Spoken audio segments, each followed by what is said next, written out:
саламатсыздарбы? Эмеси ке ошондо программасы. Баткенден келген кабарларга караганда согуш аракеттери аяктап электе Кыргыз тараптан Тажикстанды көздөй күйүүчү майды мыйзамсыз ташыган машиналар үзгүлтүксүз каттай баштады. Жергиликтүү калкаларды кармап видеого тартып жарыялап жатат, бирок бийлик тараптан орчунду эч деле чара көрүлбөгөндөй. Анткени андай аткезчиликке көптөгөн күчтөр катышат. Тажикстанга кетип атасыздар да. Тажиктер менен эл эмне болуп атат экен, сиздердин контрабандаңыздар. Сиздер кызыксыздар го. Тажикстанга апарып аткан жоксуңдар. Сиздер Тажикстанга алып кетиптирсиңдарчы. Сиздерди азизилер үчүн дагы шериктериңиз болот сиздердин.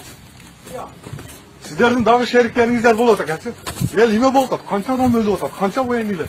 Силер тажиктерге пакта койгондон башка эч нерсеге жарабайсыңар. Мындай көмүскө бизнеске эки тараптан тең депутаттар, башка саясатчылар жана чиновниктер кырышы болуп бергендиктен аны токтотуу кыйын.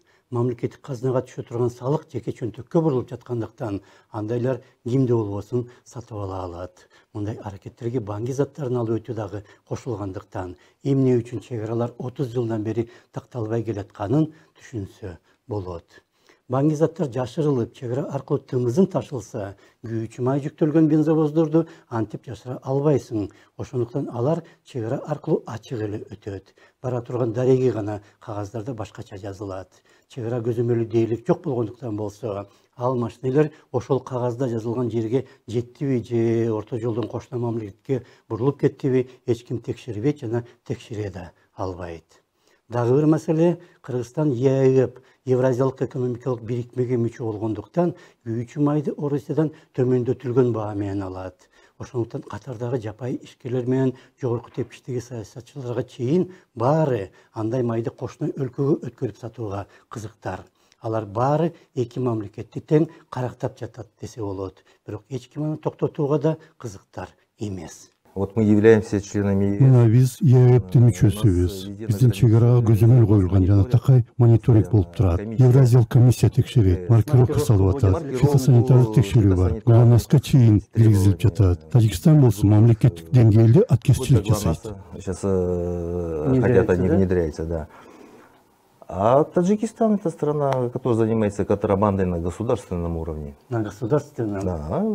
Кыргыз УКМКсынын төрагасы Камчыбек Ташиев быйыл жазында чек араларды тактоо аракеттерин катуу баштаган себептердин бири көзөмөлсүз чек ара аркылуу аткезчиликти токтотуу маселеси болгон жана 29 апрелде Тажикстан менен Кыргызстан ортосунда чыккан бир күндүк согуштун себептеринин бири дагы ошону менен байланыштуу десе болот. Көптөгөн күчтөр үчүн чек аранын ачык калышы пайдалуу. Кытайга чыгып атышат биздин мамлекет аркылуу. Кытайдан биздин мамлекетке аркылуу Тажикстанга товарлар келип атат. Эми алар дагы өтпөйт. Биздин мамлекет чек араны чечмейинчи. Биз чек араны чечишибиз керек. Андай кылбасак туугандар, чек ара чечилбей жата берет экен. Булар каалаган товарын биз аркылуу буяка сата берет экен.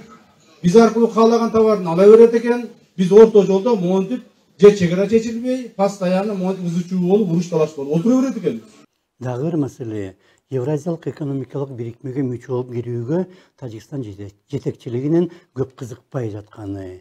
Эгер ал мүчө боло алганда, чек аранын эки тарабындагы баалар бир кыйла теңелмек жана маселе жеңилдемек. Бирок айрым күчтөр үчүн азыркы абал өтө пайдалуу. Күйүүчү май баары бир келип атат, бирок андан түшкөн пайда мамлекетке эмес, бир уч ишкер саясатчыларга гана киреше алып келүүдө. Хотя, казалось бы, по логике вещей руководство должно... Эгер логикага таянсак, өлкө жетекчилиги өз эли менен мамлекетке кам көрүп, биз сыяктуу ушул бирикмеге кирсе болмок. Соода пошлинасы азаят эле, баалар төмөндөмөк. Бирок Тажикстан жетекчилиги менин оюмча ал тууралуу ойлонбойт. Цены, естественно, ниже были бы, как бы, ну, все как бы для народа. Но руководство Таджикистана, мне кажется, об этом не думает.